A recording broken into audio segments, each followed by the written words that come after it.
انزلاق غضروفي، قطع في المفاصل، قطع في الأربطة، قطع في العضلات، ومزق، وحاجات كتير جدا بشوفها بتحصل في الجيم، وسببها حاجة واحدة بس، وهي الإيجو ليفتنج. يعني إيه إيجو ليفتنج؟ يعني اللي أنت بتبقى عايز تشيل الوزن ومشخصن نفسك مع الوزن.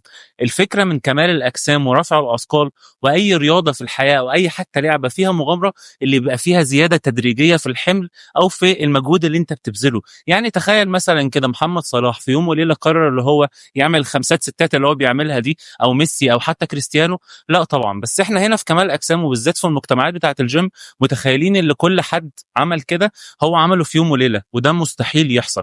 كل الابطال اللي انت بتشوفهم على السوشيال ميديا، سواء اللي هم بيلعبوا باوزان خياليه او سواء اللي عندهم اجسام خرافيه، دول عندهم حاجه اسمها العمر التدريبي. كل واحد من الناس دي مش اقل من 10 سنين من حياته قضاها مستمر في اللي هو بيعمل الشيء اللي انت بتشوفه بيعمله بشكل احترافي. فتاكد كويس جدا ان انت بتلعب بالوزن اللي يخليك تلعب صح باداء صحيح، من غير ما تكون بتنتش او من غير ما تكون بتحمل على جسمك.